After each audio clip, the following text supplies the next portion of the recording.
तो आज हम बात करेंगे chain rule for vector function. So देखें, जब हम अलजेब्रिक फंक्शन को पढ़ा था जहाँ पे हमारे पास कंपोजिट फंक्शन से, मिसाल के तौर पर हमने बात की जी, अगर हमारे पास एक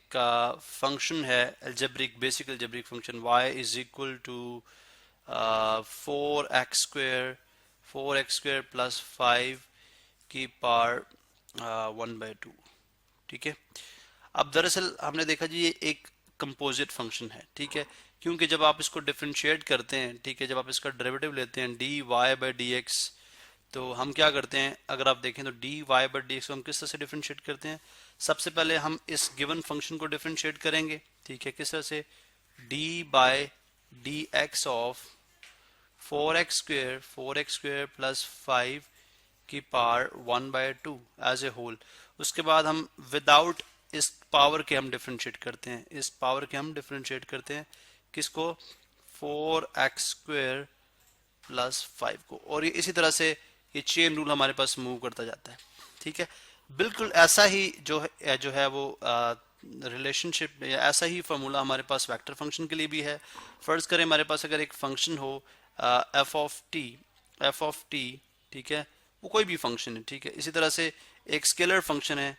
h(t), ठीक है। तो अगर हमारे पास ये दोनों कंपोजिशन फंक्शन में गिवन हो, मिसाल के तौर पर d बाई डी एक्स, हम d बाई डी टी चलें कर लें, अब जो हमारे पास पैरामेट्रिक फंक्शन है वो t है, तो d by D T F of h(t) ये किस तरह से किया जाएगा। अब देखिए ये कंपोजिशन फंक्शन है, ठीक है, एफ ऑफ यानी जो भी फंक्शन था एफ ऑफ टी, उसकी जगह अब हम h(t) यूज कर रहे हैं, h(t) यूज कर रहे हैं। अब इसको डिफरेंशिएट किस तरह से किया जाएगा इस पे भी हम बात करेंगे। इसका फॉर्मूला जो है वो किस तरह से है जी, वो इस तरह से है कि पहले आप पूरे पूरे इस फंक्शन का डेरिवेटिव लेंगे, पूरे इस फंक्शन का डेरिवेटिव लेंगे, तो ये आ जाएगा D by D T of F of H of T, ठीक है। उसके बाद आप इस फंक्शन के बगैर, जो आपका स्केलर फंक्शन है इनसाइड, उसका डेरिवेटिव लिया जाएगा into D H of T over D T. तो ये हमारे पास कहलाता है चेन रूल, ये हमारे पास क्या कहलाएगा, चेन रूल। अब इसको अगर आप वेरीफाई करना चाहते हैं कि ऐसा फॉर्मूला ये किस तरह से बनता है, तो इस चीज को हम अभी देखते हैं जी, कि फर्ज कर लें हमारे पास, जैसे हमने पहले बात की जी, कि d by D T F of H of T, तो वो किसके इक्वल आ जाएगा, वो आ जाएगा डी बाई डी टी। और फर्ज कर लें हमारे पास जो एफ ऑफ टी है, मैं यहाँ पे लिखता हूँ, एफ ऑफ टी जो है वो किसके इक्वल है, वो हमारे पास है F one of T plus F two of T plus f3 of T, ठीक है। और ये भी साथ लिख दें कि ये आई यूनिट वेक्टर के लॉन्ग है, या अगर मैं इसको एक ऑर्डर पेयर की सूरत में लिखता हूँ तो हमारे पास ये चीज़ बनती है। अगर मैं इसको ऑर्डर पेयर की सूरत में लिखूंगा तो हमारे पास ये फिर प्लस के साइन या माइनस के साइन नहीं आएंगे। मैं यहाँ पे साइन भी रिमूव कर देता हूँ, ठीक है। सिंपल हम f1(t), ठीक है, उसके बाद f2(t), उसके बाद f3(t), यानी हमने किस ऑर्डर पेयर की सूरत में लिखा, यानी ये x के लॉन्ग कंपोनेंट है, ये y के लॉन्ग है, ये z के लॉन्ग है, ये हम जानते हैं, ठीक है। तो अब अगर आप देखें तो चूंकि हमने t की जगह क्या डालना है, h(t), क्या लिखेंगे हम, h(t), तो ये बन जाएगा, यानी f ऑफ h(t) क्या बन जाएगा फिर, f1(t), f2(t), बिकॉज t की जगह हम क्या डालेंगे, h(t), तो ये बन जाएगा, आप देख सकते हैं ये बन जाएगा f1(t), ठीक है, उसके बाद f2(h(t), और उसके बाद f3(h(t).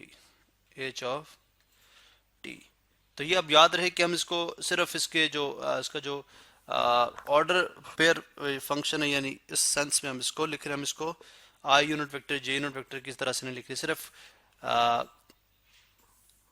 हम सिर्फ उसके नंबर्स की बात करें। इसी तरह से भी अब देखें, अब इसका अगर आप डेरिवेटिव लेंगे, जरा इसका डेरिवेटिव अलग से लिया जाएगा, फिर इसका डेरिवेटिव अलग से लिया जाएगा, फिर इसका डेरिवेटिव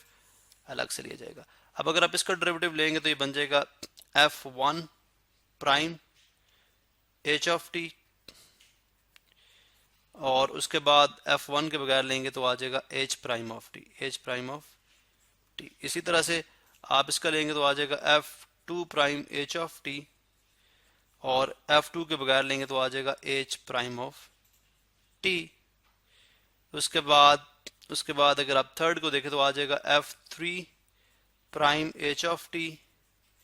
और उसके बाद सिर्फ h ऑफ टी का लेंगे तो आ जाएगा h prime of T, h prime of T. ठीक है, अब ये हमारे पास आ गया। अब यहां से अगर आप देखें तो मैं यहां से आपको, अगर आप h प्राइम ऑफ टी, अगर मैं h prime of T common ले लूं, ठीक है,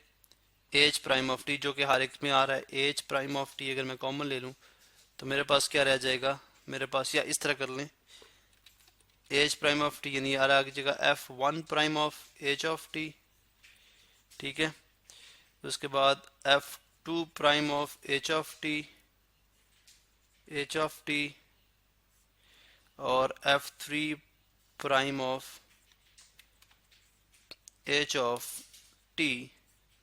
और इसमें आपने क्या किया, h प्राइम ऑफ टी हमने ले लिया common, h prime of T, h prime of T.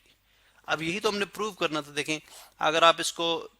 इसको लेबनिज नोटेशन की सूरत में लिखते हैं, यानी d by D T F h of T, तो अगर आप इसको लेबनिज नोटेशन में लिखेंगे तो ये क्या बन जाएगा, ये सारी चीज क्या है, ये तो है f प्राइम यानी d by D T capital F h of T, और इनटू ये क्या है, ये हमारे पास क्या है, ये है D H of T over D T, D H of T over D T, चूंकि ये भी तो डेरिवेटिव है। ठीक है, तो इसका मतलब है हमारे वेक्टर फंक्शन का डेरिवेटिव टाइम्स उस स्केलर फंक्शन का डेरिवेटिव, ये हमारे पास उसी तरह से चेन रूल की सूरत में आ रहा है। तो इस तरह से आप जो है वो चेन रूल अप्लाई करेंगे। और अगर वो जैसे हम बात करते हैं अलजेब्रिक फंक्शन के अंदर जो है, जैसे वो स्केल जो आपके पास चेन रूल है वो सम टाइम वो आगे अप्लाई होता है, अपने चेन रूल्स उसके मूव करते जाते हैं आगे आगे। इस तरह से यहाँ पे भी हमारे पास दरअसल यही कॉन्सेप्ट है जिसके थ्रू हम चेन रूल अप्लाई कराते हैं। नेक्स्ट वीडियो के अंदर हम क्वेश्चन सॉल्व करेंगे और देखते हैं कि हम इस चेन रूल को अप्लाई करते हुए एक्चुअल लाइफ प्रॉब्लम किस तरह से सिंपल हल करेंगे।